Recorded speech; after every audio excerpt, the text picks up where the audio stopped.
of their electronic booking systems for emergency laparotomy patients there. Yeah, thank you. Yes, the electronic patient booking system is a fairly simple instrument, which I'll talk about in a minute. Just to give you an idea of our current configuration, we have orthopedics separate in two different trauma theatres. We have an additional minor plastics trauma list that runs 10 hours a day. So we have two emergency theatres effectively which run for 24 hours, and that covers everything else. That's gynecology, vascular, thoracics, paediatric surgery, urology, and of course general surgery. We do around about 300, and I think the maximum has been about 400 NELA cases per year.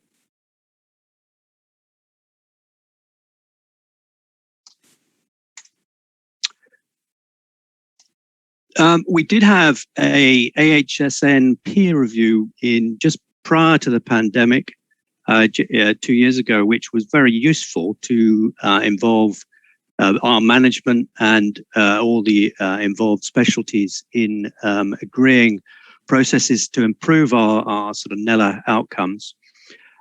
Some of these were taken up, and some, of course, have gone by the wayside because of the pandemic. But so we have a surgical care practitioner now in general surgery who's involved in the post-operative care, pre-operative assessment and workup for patients for emergency laparotomies, and she also runs an outpatient clinic afterwards. We wanted to cohort the post-operative patients, not the laparotomy patients, but that's proven impossible in the current climate. The agreed standard of care for post-operative patients is ongoing. We do an agreed pre-operative discussion of anyone who's high risk, which is highlighted by the booking system between the anaesthetist surgeon and critical care. In fact, one of our emergency surgeons has done a diploma in geriatric medicine, which we're hoping to bring forward to the other emergency surgeons, in partly to improve the patient care in terms of recovery, but and perhaps to ameliorate our poor showing in the geriatric input post-op on the NELA results. We also wanted a general surgical only emergency list, but that's a long way off. So we've had a booking system, an online booking system, which was developed 16 years ago in-house by one of our anaesthetic colleagues, and it's regularly updated. It works really well. It's used for every patient that goes on the emergency list from every specialty, and what it does is by inputting the hospital number or the name, it enables the automatic population of patient data, like most recent blood results, into the booking system. And so you can get an automatic generation of their risk scoring. So that originally was P-POSSUM, and the most recent software update, we now have NELA or SORT, depending on the patient. Having the risk scoring, it has proven to be very useful for managing the emergency theatres. This is the input screen that the surgeons use to put somebody on the emergency list. You put it in the hospital number, and as I say, it populates all the blood results automatically. If they are a NELA potential, there is another radio button that you can click, which gives you a number of additional questions to enable population of the NELA information. This is what it looks like online. So we have a list of patients awaiting emergency surgery. This was from last Monday. I've hidden the names. If they are green, they are assessed by the anaesthetist and ready to go. The red have just been added. and have not been assessed, and the amber are awaiting assessment, have been acknowledged and are awaiting assessment. So on the left-hand side, the emergency theatres can move people up or down the emergency list, place them in the particular emergency theatre. We also have the COVID status of the patient, so that theatres are aware. And towards the right-hand side, you can see the type of operation, and also, of course, their risk. This slide just shows you the right-hand side of that screen, which shows the type of operation they're due to have and their risk score. So if their risk is over 5%, either through NELA or SORT, it will be automatically, there'll be an automatic alert. So what, as I say, this has been going on for 16 years. It easily identifies the high-risk patients as soon as they're put on the emergency list, and it enables, hopefully, optimal usage of the emergency theatre and staff. If the risk is over 5%, it alerts so that the anaesthetist needs to discuss with critical care consultant. On top of that, in terms of NELA, there's a facility for displaying all the NELA cases as they come up, so that we can easily retrieve the data for inputting onto the NELA database. And it also automatically emails NELA cases to the surgical care practitioner, so that they are aware of the case and can help with the inputting. So a simple instrument which works very well. It can be, I'm sure other units have similar booking systems, but this, by automatically generating a PPOSM or NELA, will obviously gives us 100% on our NELA output in terms of risk assessment. But it also alerts everyone in the emergency theatres, the staff, anaesthetists, critical care of the high-risk cases. Thank you. Thanks, Mark. That's great. So a few questions are coming through on the Q&A. So Claire Cheeks just put on, who developed this amazing system? It looks fantastic. So who was it that developed your system?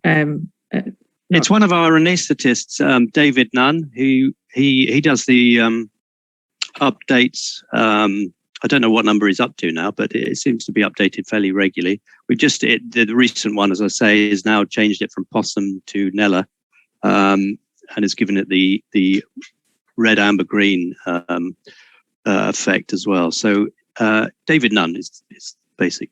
So somebody in-house created that for you. Brilliant. Yeah. The other, I'm not sure whether you mentioned it, but the risk scoring that automatically, you're pulling information into a system. So you've got systems that are talking to each other, which is a major achievement in any NHS computerized systems, I think. So you get a pre-op risk score. What about your post-op risk score? Do you do it similar for a post-op risk score or not? That really depends on the surgery performed, doesn't it? Rather than the any blood parameters or pre-operative parameters. So it doesn't generate it online for us, no, but it's quite easy once you've got the pre-operative to generate the post-operative for the... Brilliant. And then Human Akvi has said, I would love to know about geriatric training for surgeons. Can you tell us a little bit about that just for... So there's a Diploma of Geriatric Medicine, which is a 6-month training offered by the Royal College of Physicians. It's mainly for GPs, psychiatrists, but also all allied health professionals are able to undertake it. I don't know its cost. We've had, as I say, we've had one of our emergency surgeons has taken it, and I think there's very positive input into his career. Okay, so you've got additional expertise amongst your consultant cohort. It's great. Brilliant. Right, and so Human Activity has now said that she's going to recommend that Diploma of Geriatric Medicine to all of her colleagues, so that's good. So that'll be on their CPD targets. Right, brilliant. So moving on swiftly. Next, we've got Leslie Jordan. Leslie is a consultant anaesthetist at Royal United Hospital, Bath, and she's going to talk to us about what's very coolly named code laparotomy, which sounds really interesting. So over to you, Leslie. Thanks, Lindsay. Do you have my... Hopefully you have the slides up there. Yeah. Lovely. So I'm going to actually very briefly share our story in Bath, because it's quite interesting, and share that learning, and then share a few of the simple tools that we've implemented. So we've had a long-standing interest in emergency laparotomy in Bath, and we're one of the 4 sites involved in the ELPQUIC study, which implemented a laparotomy bundle that you'll all be aware of, and showed reduction in mortality in all 4 sites. Our mortality decreased from 13 to 5%, and we were really proud of ourselves and thought we've got this. We introduced our Bath boarding card, which prioritised doing risk assessment and consultant involvement, and we implemented a lot of changes and thought, we've got this. But my message would be, don't declare victory too early, because it's the whole thing about how quickly changes cannot be sustained if you don't focus on them.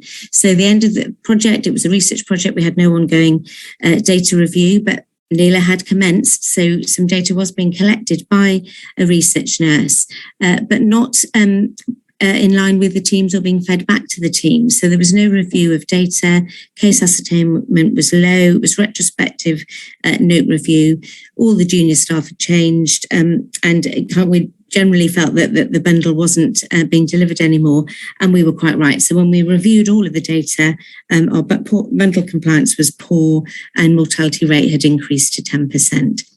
So we did feel like we'd kind of been thrown to the floor, a bit like Rocky in these photos. So we relaunched our bundle, but really focused on the Q quality improvement work and sustainability element. And of course, we had a really good story to tell, because we had the data about how the bundle had improved mortality when we had higher compliance with it, but equally when we weren't doing it, our mortality had increased again. So we really engaged all stakeholders, and it really did feel like this photo of running around everywhere, telling everyone kind of our story and sharing our data.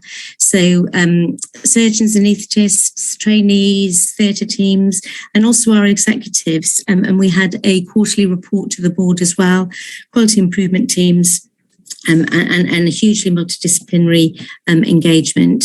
And very importantly, what we did was really establish robust data collection, which has helped us to deliver all the changes that we've made and really involve the team in that. So the data is collected at the time of surgery with an iPad by the teams involved in that case, and then followed up by the quality improvement team afterwards. So they also chase whether cases have been entered, but also do the follow-up data. And again, very importantly, that compliance with our bundle and any interventions is fed back regularly, and the outcomes in a newsletter infographic as shown here, as well as with some run charts. So I'm just going to share some of those things that we've implemented that can be very easily implemented anywhere. And so this brings us to the code laparotomy, and it's really a bit of a theme for all of the work. But one of the people that we really did engage with were the radiologists, identifying that earlier time to diagnosis is obviously important, and often there's a lot of conversations about how urgent a scan might be. So they agreed that if there was a chance the patient needed a laparotomy, the only thing that had to happen is on the booking, the words code laparotomy would be used. So really, really simple. That would prioritise the scan, and they would guarantee a report back within an hour. So that's really helped with the speed of diagnosis, and with the boarding card as well, which promotes risk assessment and time required for that patient to be in theatre, it provides both provide a really good common language. So there's not individual conversations going on. It's an agreed process, and that does work really well when the surgeons are using it. One of the things that we've identified is it doesn't work quite so well if the patient's on a medical ward or in the emergency department, and so that's our big focus currently to improve that. So having identified that the patient needs a laparotomy, of course, the next process was to get them into theatre promptly as well. So we already had in place a slightly modified NCPOD classification for priority to theatre, which is shown here, with A1 and A2 being life-threatening, either with or without resuscitation and needing to come to theatre within 2 hours. And then our category B would be the very urgent that needs theatre within 6 hours, and then C and D, urgent surgery, but not quite such, needing such speed to come to theatre. And so we had already, as I say, agreed the typical cases that would fall into those categories with all of the surgeons. So the ones that we were concerned with in terms of emergency laparotomy would be what we call category B patients. So having this already in place was quite useful. But what we really identified was that we wanted to prioritise emergency laparotomy patients, but we also didn't want to disadvantage other patients that might need to come to theatre. So we needed to work on the whole pathway. So we do have one NCPOD list 24 hours a day, but obviously there's a variation in the amount of demand for that list, and so there are potential delays to theatre. So our solution was to implement this traffic light system, which essentially measures the quantity of emergency work that's booked and classifies then the status of our emergency theatre into green, amber or red. So this is it here shown. It's busy. I appreciate you won't be able to read all of that, but it specifies actions to be taken. So green, less than 6 hours, would be low risk of not getting to theatre in time, but equally being proactive about any of the CD, so less urgent cases that may be able to be put onto other lists that are free. Amber is a risk, that's 6 to 12 hours. So therefore we need to actively do some of those cases in other lists and start to discuss with managerial teams about potentially delaying or cancelling elective cases. And then red is a danger. So that means that then we would be cancelling elective cases to prioritise emergency ones. And so this empowers the theatre teams to actually prioritise that work. We obviously did a lot of work with managerial buy-in, and it's coordinated by the theatre coordinator and the anaesthetist coordinator. And so having something that's very formalised has really helped. We tested it using the model for improvement and developed processes around it, including the coordinating anaesthetist, which has really supported that. And so by February 2018, 91% of our emergency cases that did need to come to theatre in 6 hours, so our category Bs had achieved that. And our median time to theatre for emergency laparotomy for our category Bs is 3 hours.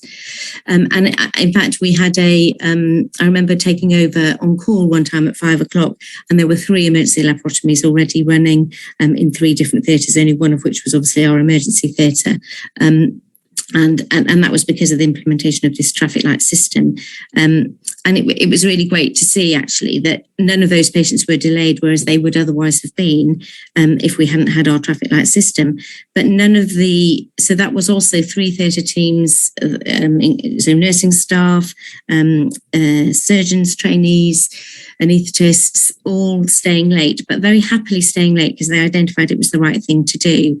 And it was a completely different atmosphere to an overrunning list sort of thing. So that was also acknowledged by our chief executive, and they all got a letter of thanks. So there's been a lot of engagement with across the board, really, and support of this work. We've also used it in capacity planning for our emergency theatre requirements. So we do have some category CD lists where we can, again, offload some of the emergency work. I love the electronic booking that's just been presented, because we've been trying to get that for a while and we still haven't quite achieved it. Everything's delayed about 2 years, isn't it? As I'm sure we're all in the same boat. But what we also want ours to do is automatically activate the traffic light system, because it's still a little bit individual. Someone has to work out those timings. So that's certainly an area for improvement for us. And these are just some of the run charts that we've had that we share back. So we didn't really have any impact on our time to theatre until we did introduce that traffic light system. Very variable before, much more or much less variation afterwards. And that is still achieved up to date. So just very lastly, and finally, I just wanted to share one other very simple thing that we implemented.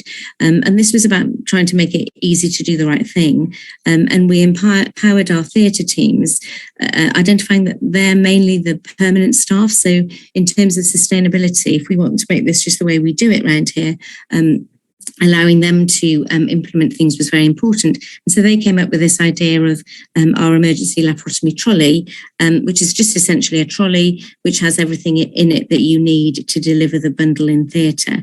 So arterial lines and the LIDCO, which we use for goal-directed fluid therapy, and also the ODP is automatically set up, the LIDCO for every emergency laparotomy, plus intensive care tracheal tubes, tubes for post-operative nutrition are all contained within the same trolley, as well as our paperwork and our pathway.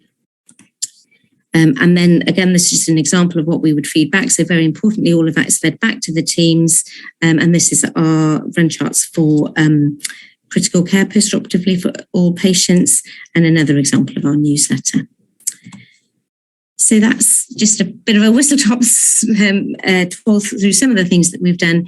We did have our work published in anaesthesia back in 2020, if anyone is interested in a bit more details of how we managed to achieve sustainability. Thank you.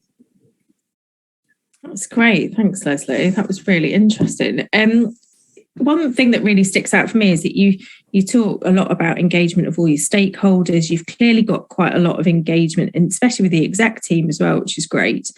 And a lot of visualization and awareness. Those things that you feed back, how do you feed them back? Do you do it through email? Do you do it through face-to-face meetings? Do you do it through governance? How does it work? Probably all of those things, really. So I think probably the best one is that we just print them out into some posters and pop them up in the theatres for people to see. But because I think that's good for the theatre teams and ITU. But yes, it's emailed to all of the anaesthetists, the surgeons. There's been various presentations at various multidisciplinary meetings on progress, but also the compliance goes to surgical governance as well.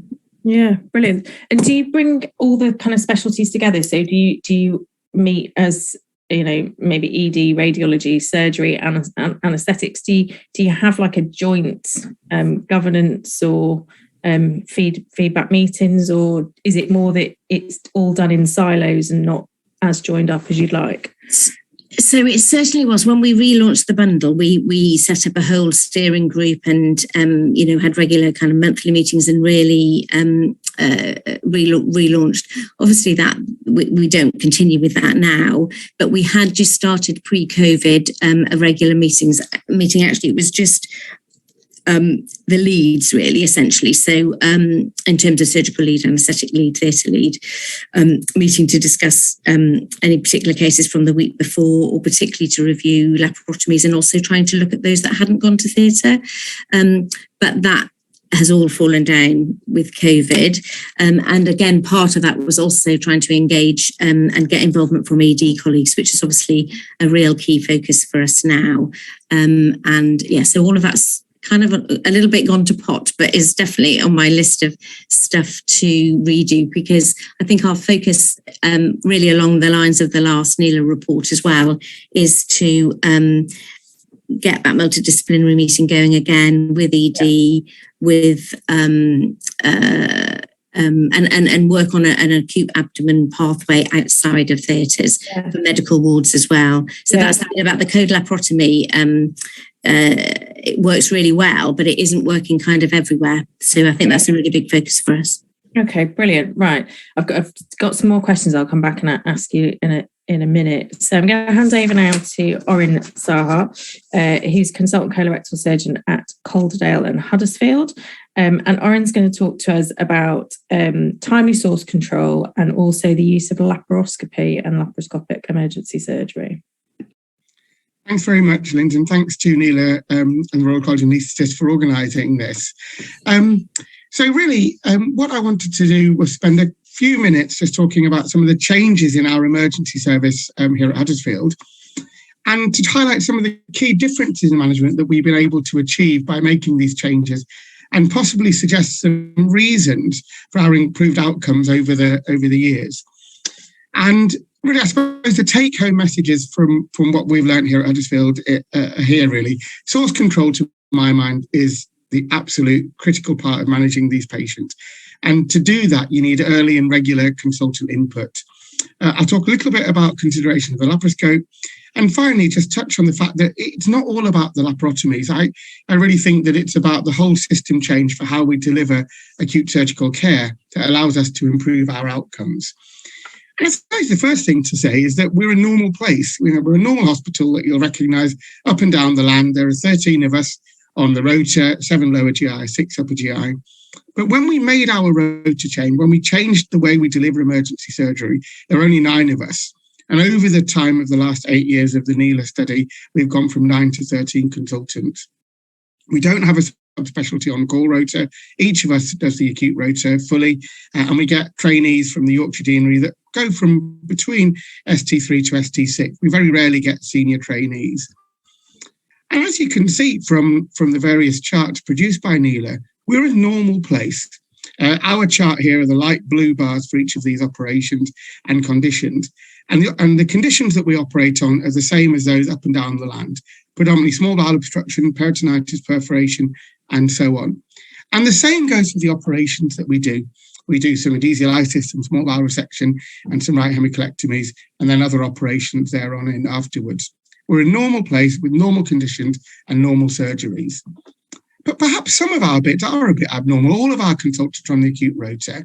We have really open and transparent job plans, so each of us knows what each other gets on their job plans. And crucially, we negotiated the acute part of our job plans together. They're the same.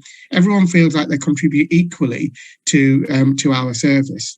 Some of you may have heard us talk before about the Huddersfield rota, which involves a day consultant and a night consultant. And our change occurred kind of in the first 2 years of Neela. I won't spend too much time describing the detail of that, but I'm happy to if anyone wants to do that in the future. But ultimately, they were designed to meet the minimum standards of emergency surgical care put down in the Royal College guidelines over a decade ago, at the beginning of 2011. And what this has led to is a change in the culture of our acute service. And hopefully that's then led to a really open and transparent approach to all our cases and complications. We're very lucky. We have an excellent governance and safety and quality meeting that was initially organised by Mark Peter, one of our consultants. And we discuss every patient who's had a length of stay over 5 days, every readmission, every return to theatre, every attendance to critical care, unplanned or otherwise. And it means that we're really on top of what's happening, and we get almost real-time data for any problems that we're having.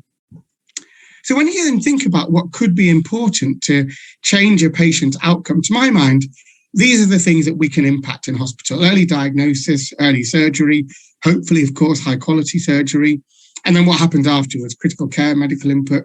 And I do think it's important that we talk a little bit about patient selection.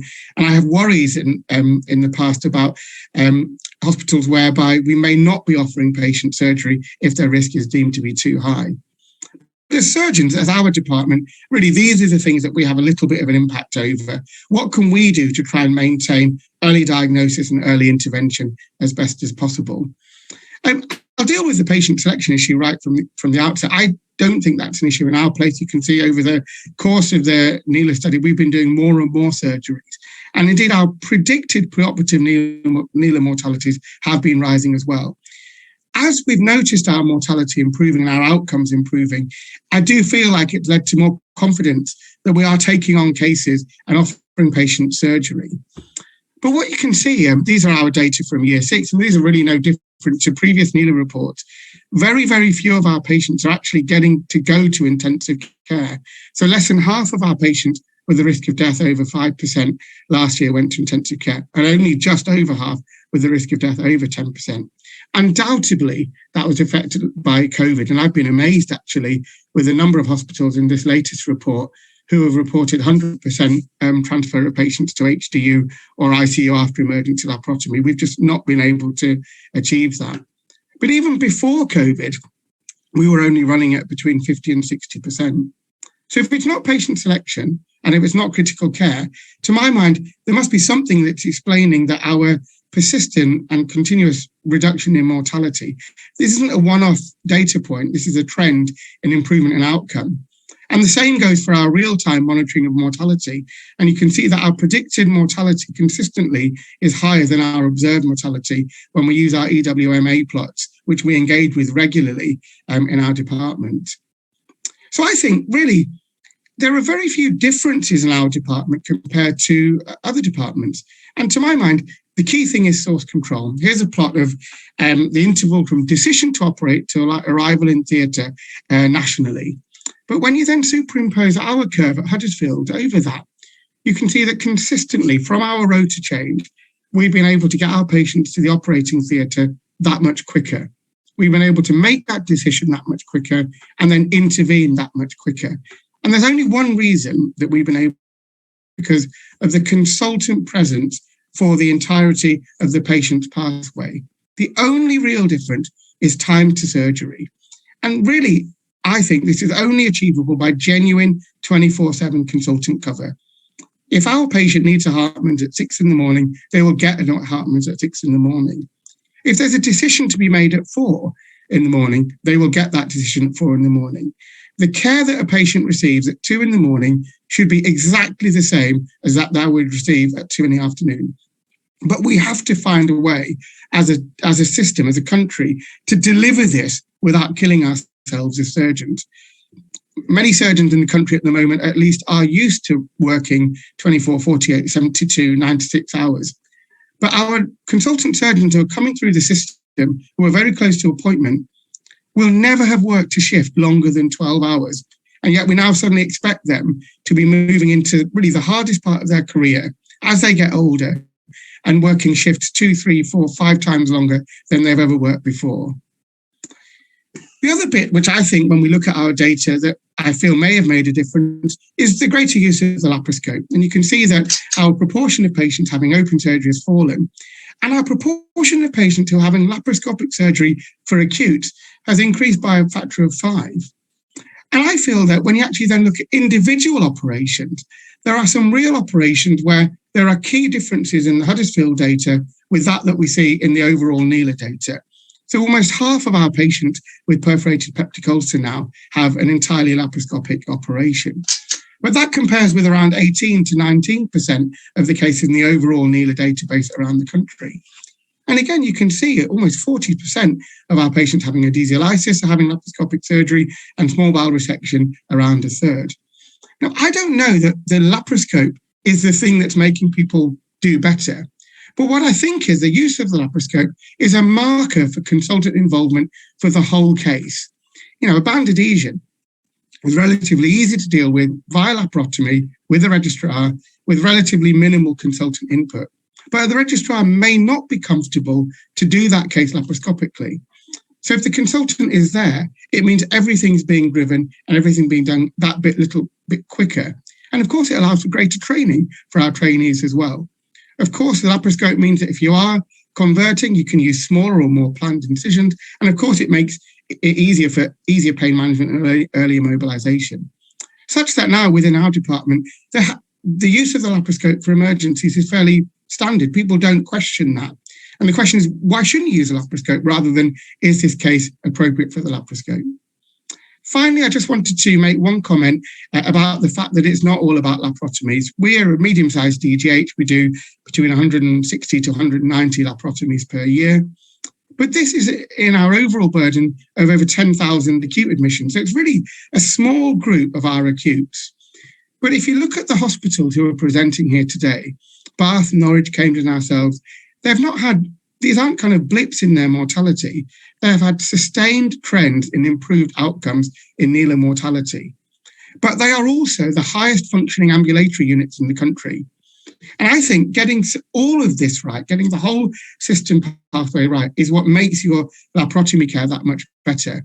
If you don't have an inpatient list with hundreds and hundreds of patients and 20 wards that you're having to trog around all the time, you can focus on the sickest patient, not just to deliver that first operation in time, but also to recognise complications and reduce that risk of failure to rescue after surgery. And it's really noticeable to me that the hospitals that, I must say, we feel very proud to be on a group with the hospitals in this webinar. They're also the highest functioning ambulatory units in the country. And they've demonstrated a few things that are analogous to all of the units. Real leadership, a real commitment to emergency care. And although every hospital's done it differently, there's been a focus on job plans, infrastructure and recruitment. You can see that the right people are getting involved to deliver this, and a real culture of evolution of their service and continuous improvement. You've heard already from Bath about the importance of making sure that you don't rest on your laurels and so on. So those are the three things which I think are different about our outcomes, our process and our outcomes. And of course, I'd be very happy to take questions with the rest of the group for the rest of the webinar. And we're very happy to be contacted if anyone has any questions. Thank you very much for your time and thanks for this chance. Thanks, Oren. That was really interesting. Crikey, food for thought. Right, if everyone puts their cameras back on, then we'll go into a bit more kind of Q&A things while you're doing that. So, Oren, one of the things that you talked about is consultant presence, and that's come up in more than one of the presentations, talking about the importance of having sort of 24/7 consultant presence. 2 emergency theatres running in Addenbrooke's and at Norwich. Leslie's talked about how to escalate and open more emergency theatres, and that's really driven by having that consultant front door presence. So you've got to invest in your workforce, haven't you, and utilise that resource to the best of your advantage. Have any of you experienced kind of pushback from management, senior leadership teams about actually investing in consultant time to deliver emergency surgical care, or has that not been a problem? Early on, it was a bit of a challenge. Certainly in our unit, we had really good leadership and management when we changed our surgical rotas. And then there was a change in management structures. And of course, you know, when you look at the bottom line, the easiest thing for your new into management in terms of reducing costs is consultant salaries. And of course, that inevitably leads to job plan reviews. And for a period of time, there was a fairly difficult job plan renegotiation. But ultimately, senior leadership and management, when you kind of get them on board and show them the outcomes and show them the benefits of this, they recognise that this does take time. There are some constraints because of the consultant contract. That's not our fault. Acute care is expensive. Resident care, being around a consultant is expensive. But ultimately, everyone wants to have the best outcomes. And so once you're able to show the differences that you're making and that you're able to keep your side of the bargain, if you like, if you're going to pay the surgeons this much, this is what we will deliver. We will make sure we see the patients regularly, twice a day. We will make sure we commit to ambulatory care. We will get these laparotomies done at night if they need to do. And it shows that the hospital and the trust and the board are getting what they're paying for. Okay, great. And Leslie, would you say that's the same from sort of an anaesthetic point of view? Have you had a similar experience? Yes. I think we've always had an anaesthetic consultant in our emergency theatre in the daytime, for many years, and we have, in terms of the surgical allocation to that, I think the engagement with kind of managerial teams was was really around having wasted capacity in the theatre if there wasn't a surgeon available, which then also promotes the fact that then there'll be delays, but also you'll end up in this chaotic kind of situation of potentially having to cancel elective theatres. So again, for a number of years, we've had a consultant surgeon also allocated to the CPOD list in the daytime. And in many ways, this is actually something that COVID has helped us with all of the changing rotas. So in fact, we now have a consultant anaesthetist available in that theatre resident till 8 every day. And so 7 days a week, and then not resident overnight, but in fact the surgical colleagues are doing much more resident and much more 12-hour shifts as well, actually. And there's been a real focus on identifying that, as Aaron said, it's really, really important to get that timely decision and that time to theatre, no matter what time it is. So as a consequence, there are more anaesthetists in at night, and that is being worked through on job plans. But I think sorry. Consultants being on resident overnight as well? Surgically, yeah. Right, okay, brilliant, fab. Right, I'm going to quickly flick through some of the Q&A questions. This is the bit where I'm getting all a bit flummoxed and not very good at. So some have been answered already by various members of the team. Emily Slavin has got a question about the colaparotomy CT scanning. Now, I had a question about this, but slightly different to Emily's question. So who is able to request a colaparotomy CT scan? Does it have to be somebody of a particular grade? I know you talked about difficulties across ED and medical fields. For example, could an allied healthcare professional, emergency laparotomy senior nurse, are they allowed to request colaparotomy CTs, or is it something that's just... No, so I think it does have to be a doctor. It does have to be a medical member of staff, but there's no seniority within that.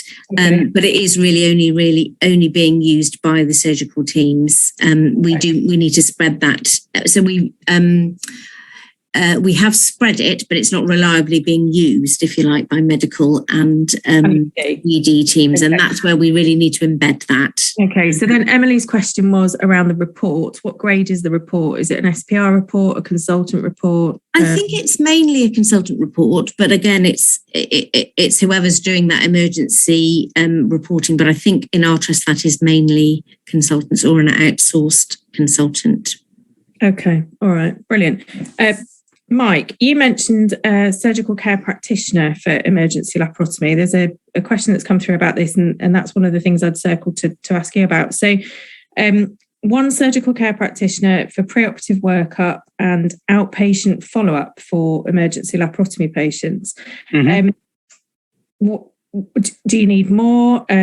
How does that work? Is it really, have you noticed a really big benefit? Do they network with other similar healthcare professionals from other organisations? If you can answer that bit first, and then if anybody else has got a similar, just let me know that you've got somebody similar within your trust as well. Yeah, so we have a number of surgical care practitioners across general surgical departments. There is one attached to emergency surgery. She is very helpful collecting the NELA data and the post-operative follow-up. There is a bit of cross-cover with the other surgical care practitioners as well. So when she's on annual leave, there'll be some cover, and of course it works the other way. We also have a theatre coordinator for emergency theatres, whose job is obviously to coordinate the emergency theatres, and he works in a similar fashion, but doing the getting people ready pre-operatively and trying to improve the functionality of the emergency theatres. So there is a lot of working between the teams. And are they able to do pre-operative assessments, for example, for emergency laparotomy patients, or does that still come to the anaesthetic team? For the emergency laparotomies, it will come to the anaesthetic team. For the smaller cases, the theatre practitioner can see them and assess them. So if they've got low risk and they're a minor case, but most of the laparotomies all the laparotomies will be assessed by the anaesthetist on anaesthetic team. Theatre efficiency, just being able to move the smaller cases through a bit quicker, probably, doesn't it? Yeah. So questions come in, how to contact other specialist nurses that are involved in NELA. We're looking at getting a nurse representative onto the project team. And one of the things I want to do is try and set up an allied healthcare professional kind of forum for other, nurses and other allied healthcare professionals involved in NELA and try and get them communicating with each other. So we're on to that. Right, let me try and find.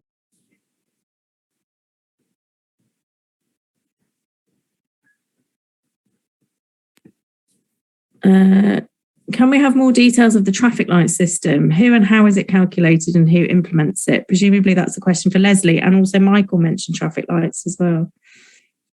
Yeah, our traffic light system is, it's essentially calculated from the amount of theatre time that's booked, if you like. So when a case is booked, part of the booking process will be asking how long that's going to take, and also obviously adding in anaesthetic time as well. And then there's an ongoing addition to accumulate the time booked into theatre, if you like.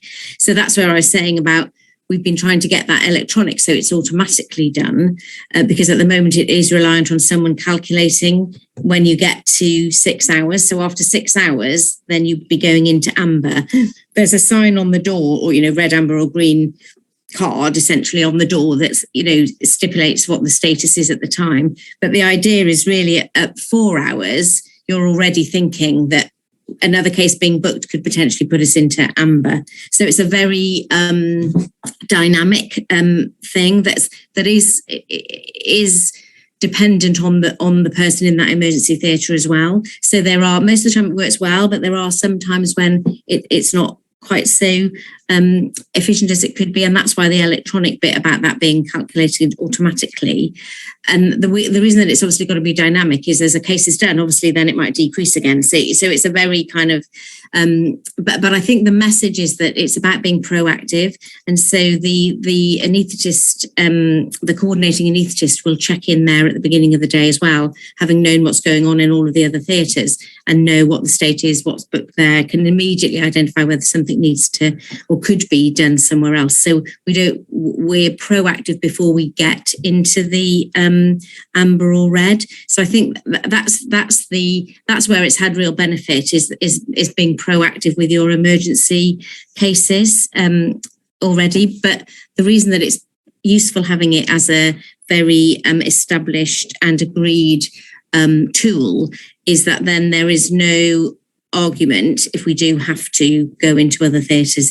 It's already signed up to, if you like, from the management team, and they are informed, and there's a formal process. Right. Okay. Thank you, Mike. Is it similar for you, or?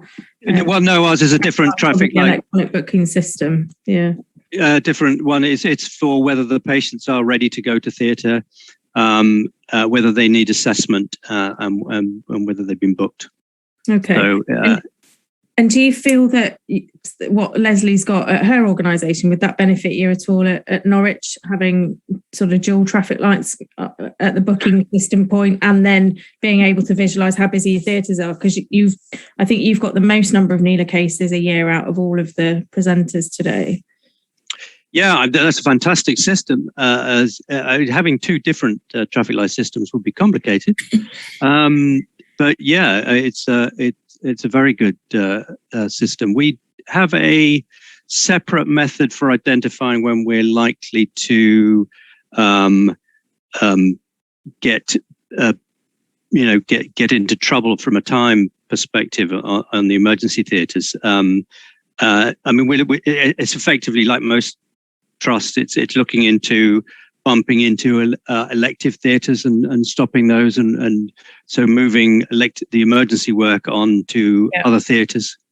Escalation seems to be a bit of a theme, doesn't it? About the pathway for escalation. Do you have that, Costas, in Addenbrooke's? What do you do when your 2 emergency theatres get full of cases? Do you have a procedure to stop the elective cases or not? So we have one theatre just for general surgical emergency cases, and that runs from 7:30 until 12:30. And that's very useful because we can get lots of our cases, especially small cases, abscesses, appendices, everything through that list. The other list, which is a 24-hour list, we share with other specialties. But one thing we introduced is every morning about 8 o'clock in the morning, we all meet together, all the emergency on-call surgeons of all the specialties. We meet outside the emergency theater and we prioritize the cases. So everyone knows the plan for the next 12 hours, which case should go first, second, third, fourth on the list.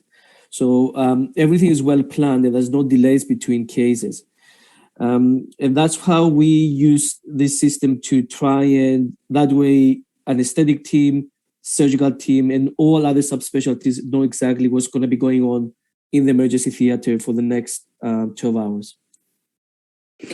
Yeah, brilliant. So everyone knows what's going on, don't they? That's great. Right, so we've got 2 minutes before this will boot us out. So very quickly, a couple of key messages from each of you that you think would be transferable to any organisation, not necessarily one that has your number of cases or your resource. I'll start at the top of my screen. Orin. I think it's about rota changes and ensuring that the consultant surgeons have the time and the energy to be able to make the decisions and do the operations. Okay, thank you. Costas? I agree. It's the same as my title, multidisciplinary input at consultant level. Yeah, okay. Mike? Yeah, I mean, obviously, I was going to say electronic booking system, but on top of that, I think a very useful element has been the addition of surgical care practitioners in the emergency general surgical pathway. Broadening the workforce. Leslie? So I think mine would be multidisciplinary input at all levels, particularly the team to make it, how you do it around here, permanent members of staff, and collecting and feeding back your performance. Yeah, it's really great to see that all that kind of the use of the UMA charts and things that you've demonstrated. I think feeding back and engaging the stakeholders is really, really important. So thank you to everybody who's presented today. I hope that everyone has found that really useful and got some things to take away. If you want to get in touch with any of the speakers, we'd be more than happy to put you in touch if there's particular elements that you want to know more about. It looks like the Diploma for Geriatric Medicine's got significant interest, and it's brilliant that we had Nia Humphrey on, who is a geriatrician in Cardiff. So thank you, Nia, for representing the geriatricians in the Neela webinar. That's great. So I wish you all a pleasant afternoon and hope to see you at the next webinar. Do complete the feedback and let us know what topics you'd like us to cover in the future. Take care.